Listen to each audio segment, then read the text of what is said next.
Good afternoon. Good afternoon. Good afternoon, Ivan. Thanks for Good coming. afternoon. Thank you, Luis, for accepting this. Please. Besides the fact it's illegal. It's illegal, yes. We'll explain to you why it's illegal, but so welcome to you all here to this conversation with Ivan, and thank you, Ivan, for inviting me to moderate this chat, to introduce this conversation. Do you hear me well? Okay. So my name is Luis Perez-Oramas, and I am currently the Latin American Art Curator at the Museum of Modern Art here in New York, on my way out, which is something that I take as a very good event in my life. No implication on MoMA, but after 14 years, I am about to address new projects. And I had the privilege of working with Ivan in 2012 for the 30th Sao Paulo Biennial that I organized. And I invited Iván Argote and Pauline Bastard to present their works at the Biennial, both as collective and as individuals. And that was I would say, a great moment in my life as a curator, and also something that helped me to build a friendship and a link of admiration to Ivan's work and to Pauline too. I think that was the occasion when Ivan screened for the first time in America or in South America or in Brazil. I don't know, there is always a first time. One of his previous films that is titled La Estrategia, The Strategy, which we more or less commissioned. It was a double commission. And I particularly like the fact that some of his works, or most of his works, if not all of them, but most of them, bear titles in Spanish, which is his mother language. And I take that as a political indication, as a political gesture, as it is the case of this exhibition, La Venganza Del Amor, Love's Revenge, which is a great title for a soap opera, a Colombian soap opera, yeah, or for that matter, a Venezuelan soap opera. A telenovela. A telenovela. Yeah. I am Venezuelan, by the way. So, because in spite of the will of most of my colleagues, some of them, in any case, curators, gallerists, art historians, art world people, museum people, and sometimes even artists, the art world is not an airport, an international hub airport where everybody speaks English. I think this idea, this practice of the lingua franca, of the English as a lingua franca for the art world, is a very contradiction of what we call global. It's kind of a revelatory symptom that what we call the global contemporary is this kind of new international style, disguised in diversity, which sells very well today, is no other than the very ghost of the hegemonic canon. So as fair as we could get, which is the title of the film that was screened a moment ago here and that you will have the opportunity to watch after this conversation, comes, I think, I think this is a very moving work. I was very touched by it. I think it's almost an opera, I told Ivan, in 7 short chapters, therefore with 7 short interruptions. I think it's a masterpiece, and it comes pointedly vis-a-vis what I am talking here. Because the kind of politics that, which I think is a politics of locations, is a politics of emotions, the kind of politics that seems to inform Iván Argote's work is at the antipodes of the global contemporary. And we will have the opportunity of discuss the antipodes because it's at the base of this film and of some of these works. So rather than assimilating differences into a general and neutralized category of the other, Ivan's film movingly stresses two different locations, and therefore the difference between these two locations in order to see their incommensurability. The fact that even if they are in a single narrative where he really was able to produce a statement, those two locations are not geometrically interchangeable. Or we can't think, it's an accident, a cartographic accident, that they are paralleled, but they are different. And so this film does that precisely by playing out, by unfolding beautifully the potentiality of antipodes as something that becomes significant. So Palembang, which is this Indonesian city, and Neiva, a Colombian city, geographical antipodes are linked through their separation, through their distance. So maybe politics, this is a hypothesis, politics could be defined as the constant invention and reinvention and the negotiation of common ground. And Ivan does symbolically that in this film. In both Palembang and Neiva, he announces the feature film La Venganza del Amor. In both, he searches for people born the same day that the Berlin Wall fell apart. In both, he encounters basketball teams and basketball players. In both, he plays out strategies of affection, touching gestures, arbitrary enumeration of things, which is important for our conversation. In both, he asks people to tell us what they are not. I am not this, I wasn't born that day. So antipodes. So measuring the world, taking the measure of the world, could be a way to name what is at stake here. And in other works that Ivan has made, geometry, which he explained me that the other day, means that, measuring the world, we know that. Geometría in Spanish, and that's the title of a previous film that Ivan made, where some Colombian kids, some friends of Ivan, in a forest, very much like the forest where Ivan's parents fought their guerrilla war years ago, they shoot their weapons, pointing out toward the location where they were born. So I was born there, pa! I was born there, pa!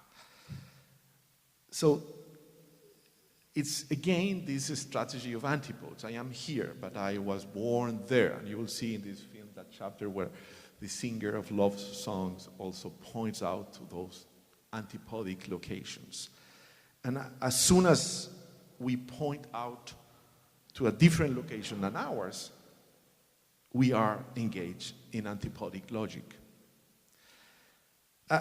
All this, I think, has to do with intervals, with holes. We are surrounded by holes here. With holes within us, holes within words, holes within images, holes within the world. Orificios is the word in Spanish that you will hear in this film. Holes, or more elegantly, syncope, interruptions. As far as we could get, is made of syncopes. Its wholeness, the totality of this film, is constituted, as I said, by 7 fragments, therefore by 7 interruptions, by 7 holes. And we are here surrounded by holes, with the exception of that great potato signifier, with the exception of that golden potato, food and exchange value, potato and gold, and therefore symbol, I think, of the navigation of symbols, of the navigating symbol that bridges the largest temporal and spatial distances. So I'll stop here, but I would like to stress one last thing.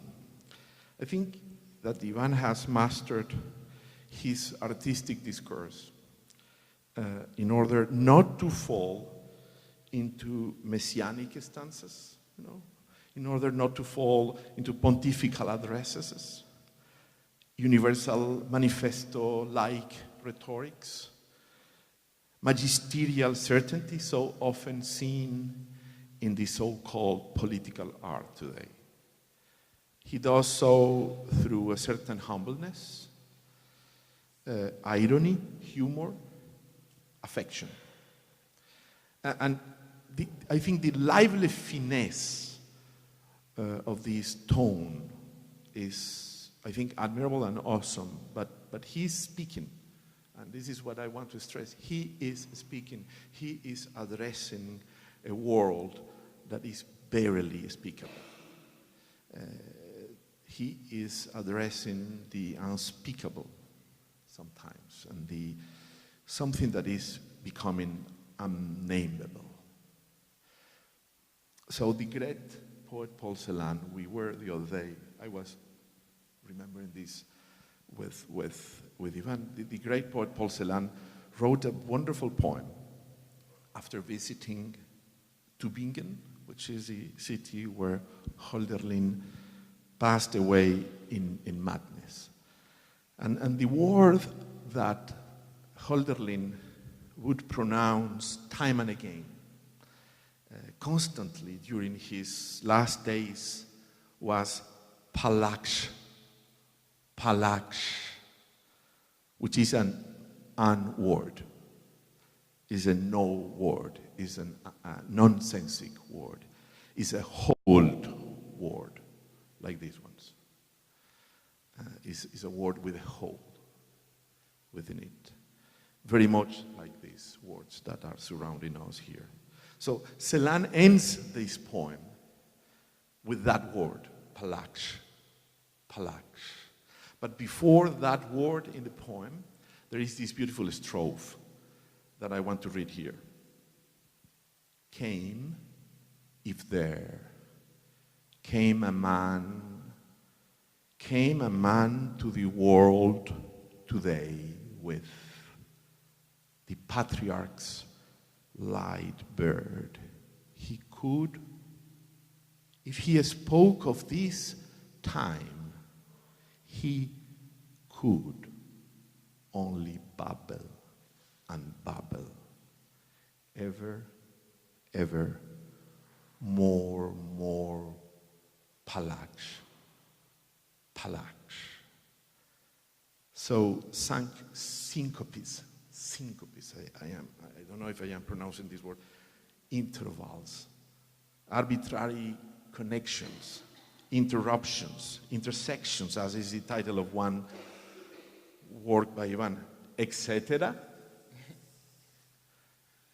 Contrary to those who think that there is nothing to say about the broken, unnameable world in which we live, and contrary to those who think that it's impossible to say something meaningful about this almost unnameable world, I think that beautifully babbling, mumbling, hold words might be also a tool for us, in spite of an overwhelming reality, to make sense of it and to build meaning both politically and poetically. And I think that is what Iván Argote has done with this film, with these works. And I think that is what Iván Argote is well embarked as a challenge. And I think it's a beautiful thing. So this is my short introduction, but then you have to talk now. I have questions. Okay. I have questions, and then you, obviously, we are here for you to ask questions, especially for you to ask questions. My name is not Jeffrey Anderson. thank you, Luis, for this very flattering. You're welcome. It's not fun. I don't know by where to start. Well, you know, we could start with this. I mean, the other day we were having a conversation about this film, about this exhibition, and you mentioned something that kind of, it is related to an anecdote that I don't know if you want me to say, but probably no, but is this idea that because he is a Colombian artist, even if he lives in France, he has to be confined to speak about, you know, the violence in Colombia or Colombia. And it's about this kind of marginalization, this kind of neo-colonial or invertedly colonialism from the main art world that expects artists such as Iván to only address the misery of his country. And you know, I was telling Iván when he was telling me, okay, I reject that on the literary work in Latin America, so for you all know, of course, Garcia Marquez, and you all know, of course, magic realism. But after that, there is a whole generational reaction against this idea that writers in Latin America have only the task of depicting yellow butterflies invading the world. And so they have spoken about, you know, the concentration camps, about the Byzantine Empire, about China, so this kind of addressing universality. I would love to tell this anecdote. It makes sense. So it's something very simple that happened once in a kind of private conference. I was invited by a group of curators from MoMA to explain my work, and so which I did graciously, and and in some point there were some questions, and then there were some questions about like some works, but after that there was these big questions about like why I didn't treat the like conflict in Colombia the same way like Doris Salcedo does, or other Colombian artists or South American artists. And I was a bit shocked, not shocked, but I was, well, my answer was like, there's many reasons. I think it's also part of a generation. I'm part of another generation that experienced that violence differently. Also, I was close to the violence, so, and I was close to the politics, so I think sometimes it's very responsible from intellectuals and people from upper class that went to make studies and appropriate some, I'm not talking about someone particular, but in general. And they appropriate the stories. It's good to talk about the things, but sometimes there is a lackness of experience. And I don't consider myself, I have like the capital of that experience. I don't own that experience. I lived some things like that, but I consider those things you have to treat them also in the political field and also in the intellectual field, but then in actions. And my family is still working on that, my parents, and I'm involved with that as much as I can. So that was one part of the answer, but it's a little part, but the big part was that I think what I answered back was like, I think that my generation and the people that come from the kind of countries we are from, we don't need to review again our history. We don't need to review again the problems we have.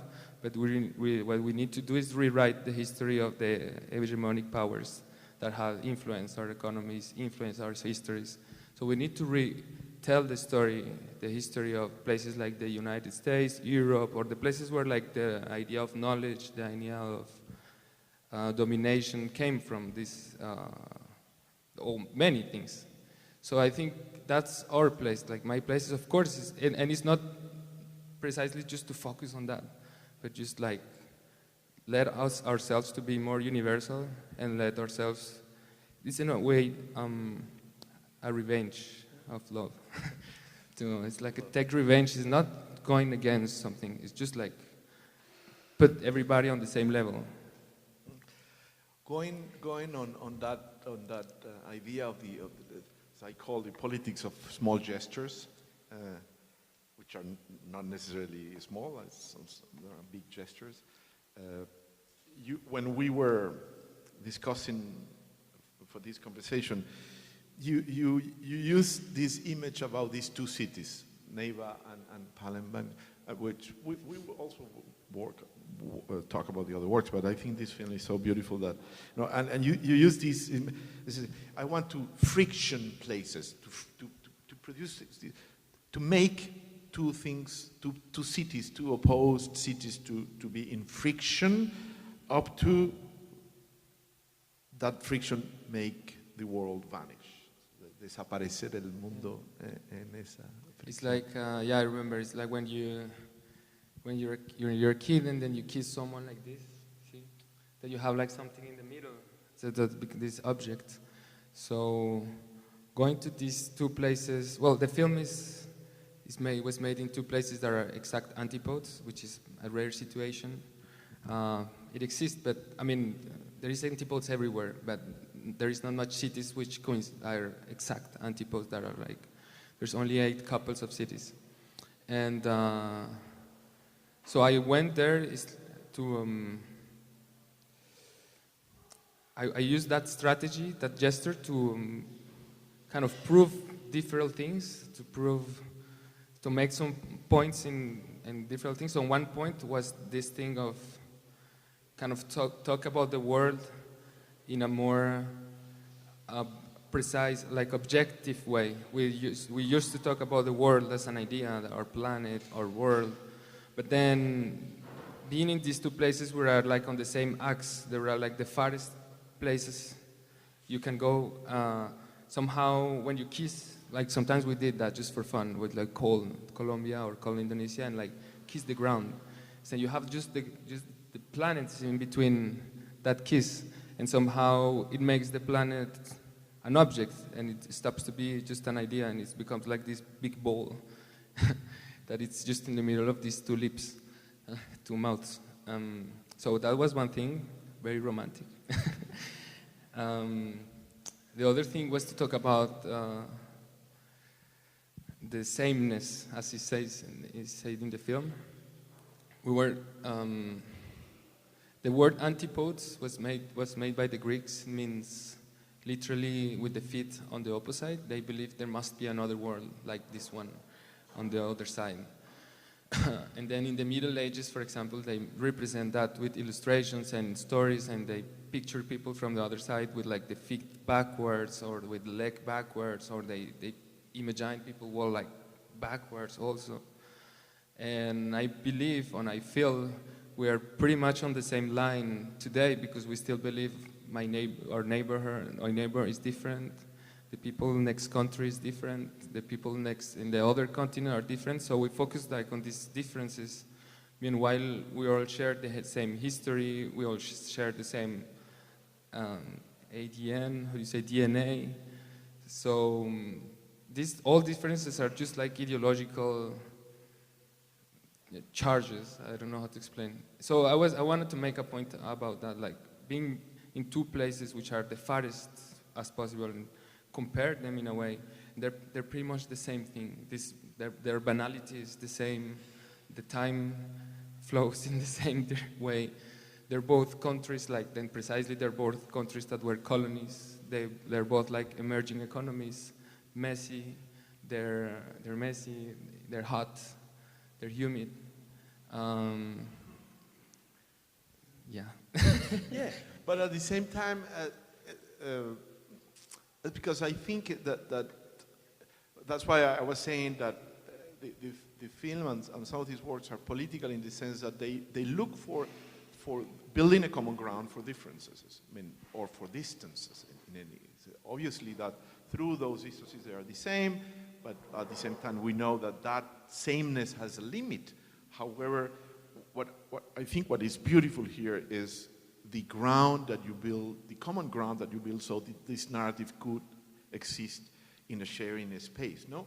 And you, the other day also, you used these beautiful phrases, yo pongo el tono, I did put the tone. I mean, I impose a tone, which is a tone, like a tonality for this discourse, a tonality for these works that surprises me by this systematic and consistent rejection of great tones, of magisterial voices, which is anti-monumental in a way, and then part of that, I mean, by inflecting that tone of, as you were saying, this banality of things that made our life too, no? You produce some great effects. I mean, you were saying, okay, finally, if someone from Art Forum comes and reviews this exhibition, when in hell Art Forum will be printed the names Neiva and Palembang? So suddenly they will be there, eventually. Yeah, I'm very proud of that. To put Neiva in the center and Palembang. So maybe the first part of the thing is, I think it's related. I was raised as an atheist, fiercely, how do you say that, like radically, by my family. So I was learn how to disbelieve mainly, and I mistrust. I mistrust a lot of people. No, I mistrust the tone. Like sometimes what I was saying about the place where when I was saying about the intellectual whatever, which is a cliche also, it's very stupid. Sorry about that.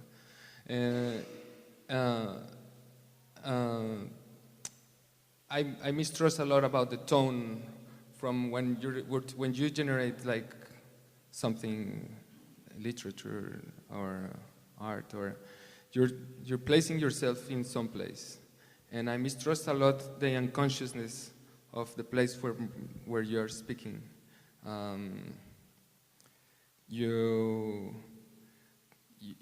As soon as you say a word, that word is carried by like the context from where this word is generated, and then so that's why I try to fight against this, like the neutrality of my own tone. I try to fight with the invisibility of like the authorship.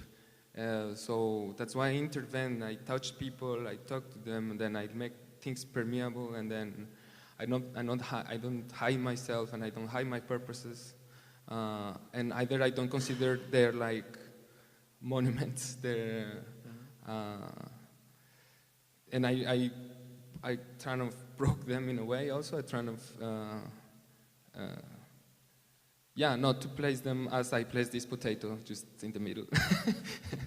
And then, like somehow the works and the way I was working become tools. And then everything started just to be renegotiated. So I started making sculptures because I started making sculptures inside the film as a fiction, and the result of that is these fictional sculptures.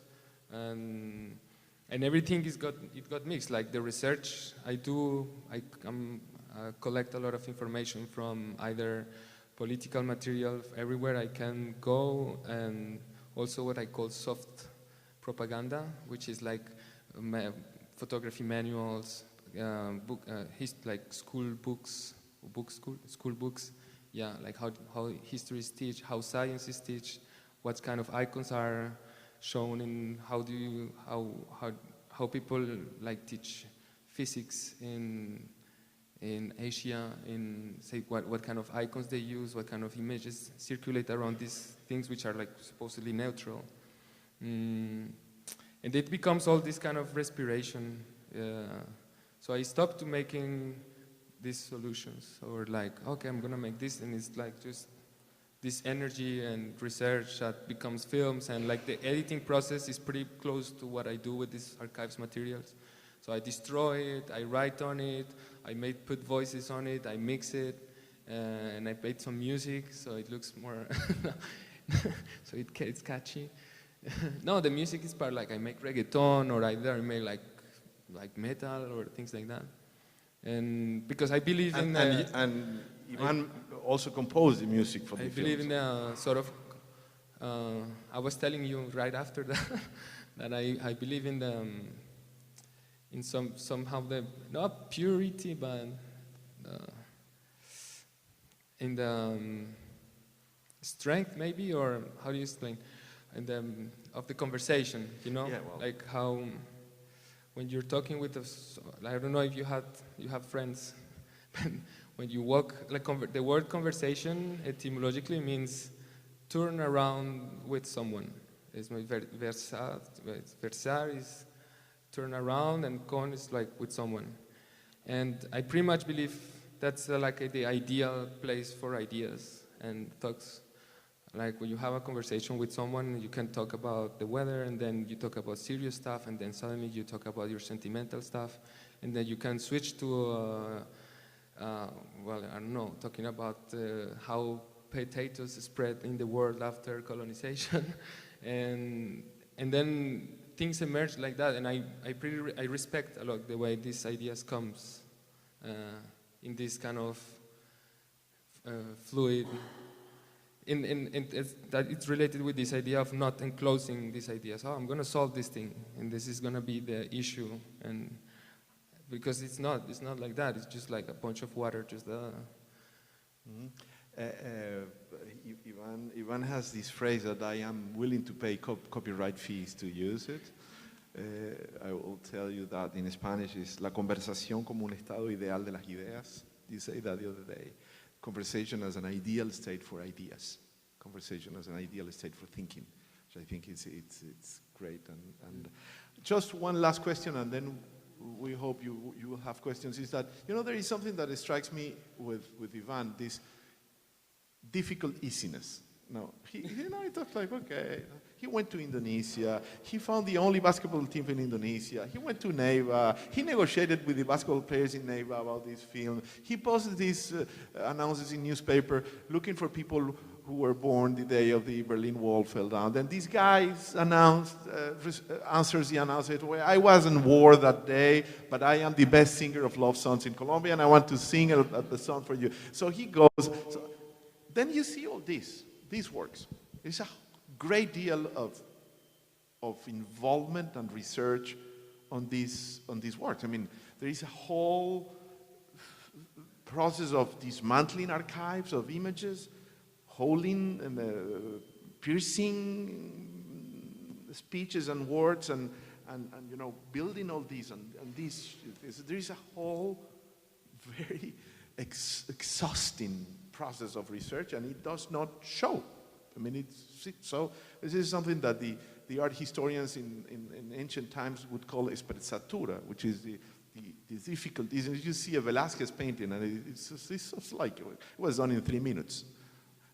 So why don't you talk us about your process? I mean, I know that these series of works are beautifully titled La puesta en marcha de un sistema, which is setting up a system. Setting up a system. So how do you set up your system? And I would add that all your works deal with the impossibility of reduced reality into a system. So yeah, I'm going to start by when I was 19. When I was 19, I found I was studying design in Colombia, and I have two very good friends, and we create this movement which is called Movimiento Etceterista, which means etceterist movement. Etceterism movement. Etceterism, yeah. That's very important. And then we made many actions, like, for example, we used to sing in the buses. So my friend was playing the guitar, and I was singing very badly, kind of punky style, the name of the stores that were crossing, like shoe stores, bank, whatever, pollo asado. And then we paid people to listen to us, because we knew it was painful. We used. Sometimes we try to give money to police in the streets. Every time we see a cop, it's like, we would like to give you 1,000 pesos. No, different kinds of actions. Interventions, we climb statues, and we had this system which we called like etceterist poetry. So it's very easy to explain. So for example, if I say red, green, blue, etc., you guys picture a group of colors. If I say New York, Tokyo, Paris, etc., you guys picture like capitals of whatever. So the ancestors poetry would be like the heat on my feet, that nail, water, Carlota,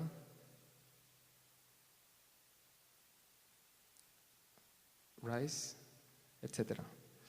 So it opens, like it makes this system which has no rules. It can go like everywhere. It's very hard. It's very hard. It's very hard to improve because it's always good. It's always perfect, you know. You can make only one word, like camera, etc. It works. Don't miss the last. That's the last word in the film. In the film. So, well, the complexity, I really am afraid to reduce things to like, and of course, we all do it. We need to make the world like survive. We cannot just go in every single detail. But I think it's kind of fair to not to just make just abstractions of everything, and that's also what I wanted to do with the film. When I tell you, like in this film, this gesture of going to two places is like avoiding the abstraction of the idea of the world. I think every gesture, every day we live, it's charged with a lot of complexity. We came to the world with nobody asked to be here, but we came and we carry a bunch of information, a setup of things like either because you were born in a place, you were born with a gender, in a social class, or with.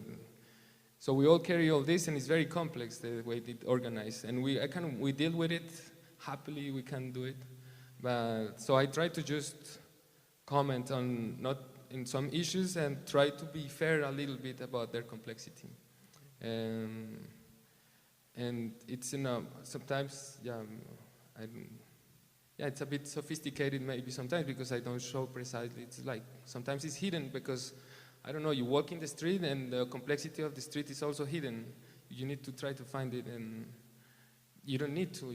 But if you want, you can try to find it. Like the way you look at these papers, like documents which are cut, and so it looks like a texture, and you get more information, and you can read more, and then it's a negotiation in between this kind of historical research with some affection and sentimental stuff.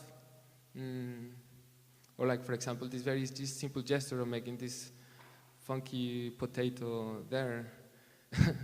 It's for me, like it concentrates, but it's for me. Then I try to share it.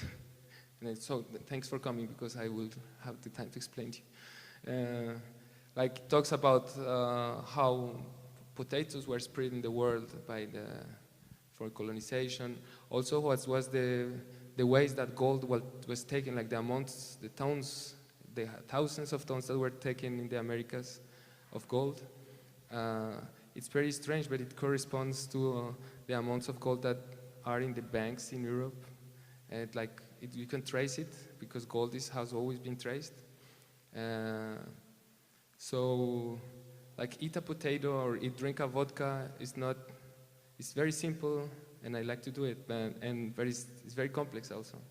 And also all of these are comments on that, and they look as simple as a potato, and they look as complex as a potato. Wonderful.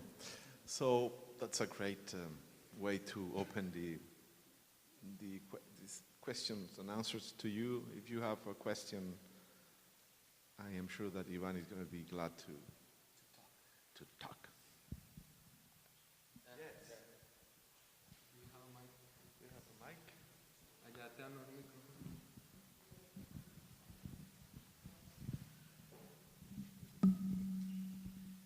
Hi.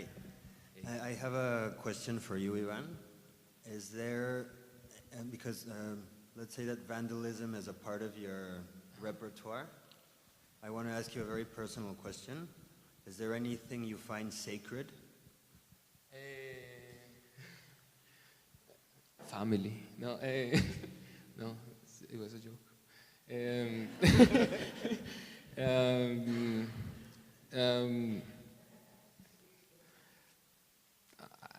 Well, no. I mean, maybe I don't need to use that word.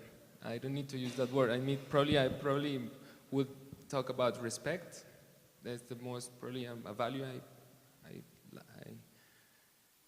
yeah. Well, that's yeah. That champ lexical. How do you say that? Linguistic camp field. Language. You mean campo lexical. A lexical field, Lexical, or a linguistic field. The Yes. linguistic field from where that word come from. I would prefer to ignore it, and then just like this way of sacralization, it's part of the kind of a religious context, and then I think we need to just make a step aside and then consider like the importance of things in a different way, maybe in a different category that is not saint or holy, but just like as it is. So I think in that sense, like I try to respect things, I try to respect the issues I talk about, and then and also I try to maybe, I think it's a little bit my place or our place is to renegotiate with, let's say, we live in these cities and we have this thing we call public space, but we're not allowed to affect it. The public space is kind of decided by urbanists or like disorder or real estate things, or and we're not supposed to just transform this space. It's very hard. We don't leave a trace, and hopefully, like for governments and people, and it's good that people don't leave traces. So I think the role of everybody is to renegotiate with the things that we have around. That's why I just allow myself to go and have drinks with a statue in Brunete in Barcelona, or put a poncho in Los Angeles into some other statue, because I believe it would be good, that would be common, it would be good, that would be normal, just to, like I'm one of these guys who put like chewing gums under the tables, just because I like this fact that like you have a chewing, like you intervene somehow, but I did it yesterday. In some place, but I think like this, like more politically, like these icons, like the way the cities trace their history, the way their cities mark their importantness, their greatness, needs to be renegotiated, not like by destruction, not by like opposition, just by conversation. Let me talk with you, Mr. Christopher Columbus.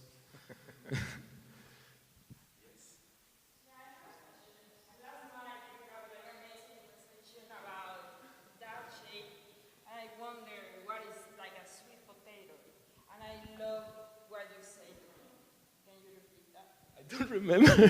What was it? No, I remember we were talking, but I remember what was about the sweet potato. Something about the decolonization and then the seed. And then you were working with something about seeds and the labor in like a really, really... I was talking about the gold, no? No. That was the end. Okay. I'm sorry, you it's are okay. overwhelmed. It's again a hole No. in memory. Really beautiful that he talked to me. He said to me, he said like he was looking about seeds like we Maybe it was about, I worked before with this, the film I made before, it's about, was about the Newton's apple tree, and then I went to film this apple tree, then they say it's the actual apple tree from where the apple Newton fell from, and then I want to just discuss about ideas about science and like ideology and politics behind science.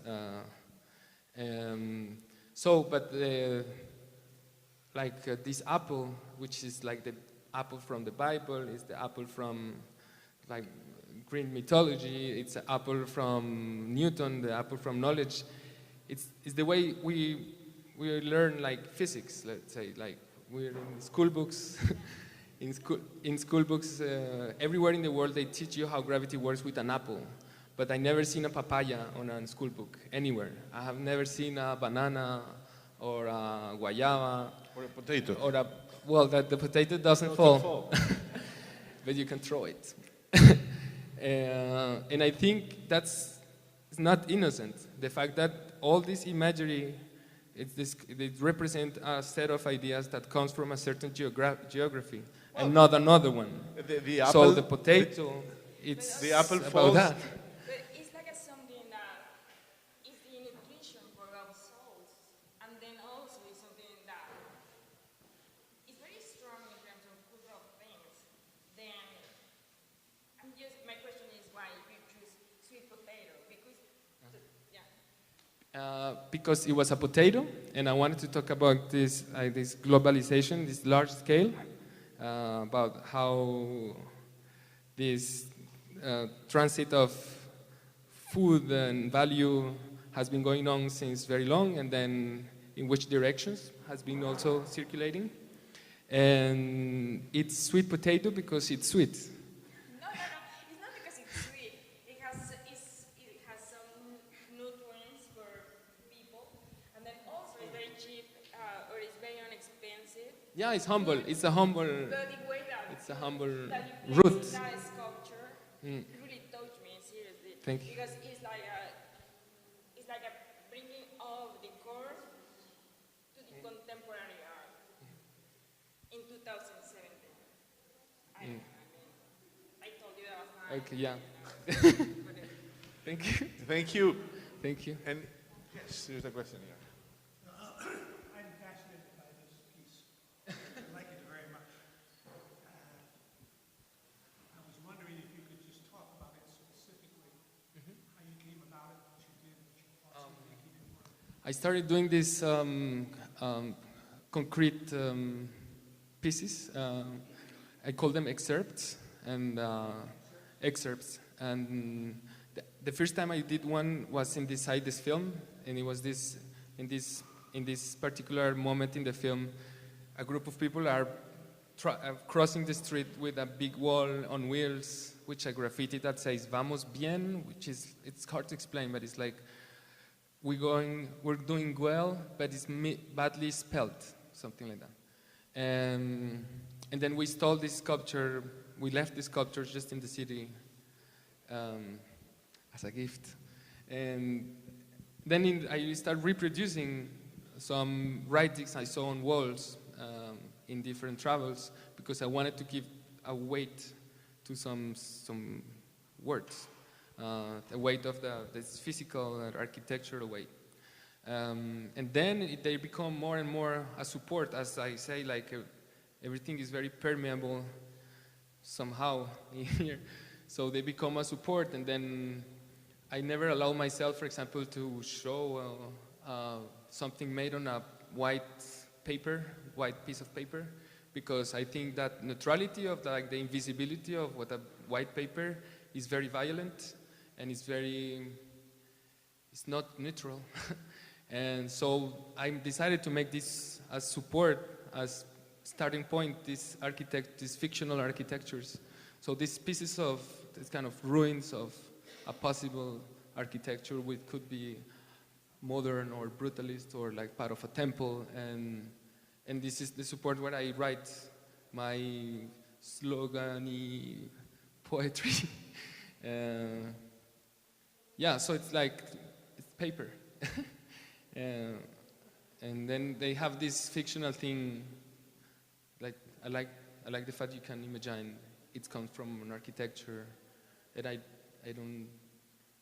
Yeah, I like to play as like this, almost like a Borges thing, like create this archaeology of the fiction.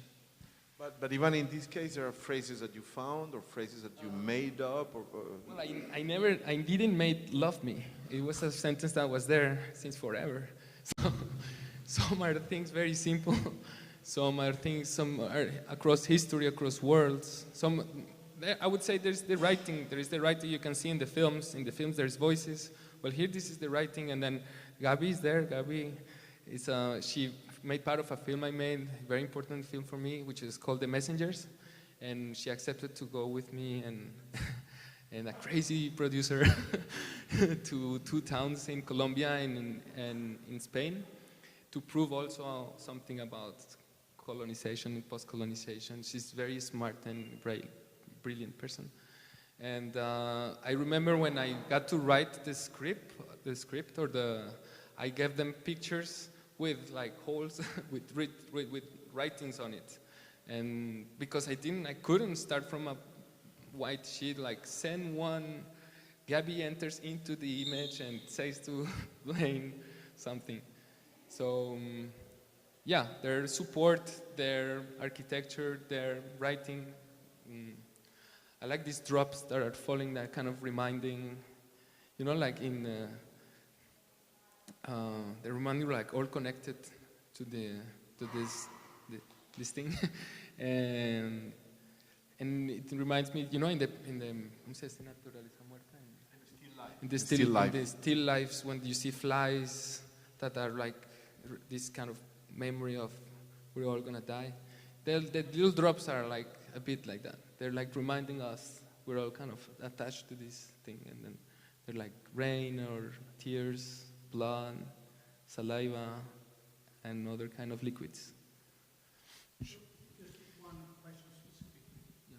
Why the holes? Art space absolutely regular.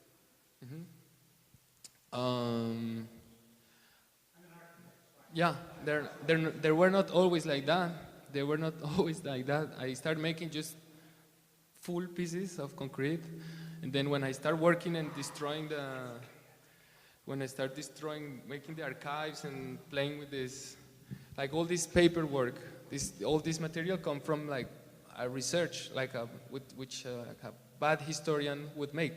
Just collect information and collect images about kind of hardcore and soft propaganda, and I like the idea to destroy these archives, destroy these images, and make filters out of it, because I believe all these images that are around us are filters and lenses, and we see reality through these lenses. So all these things is an allegory to that, to how we read our reality.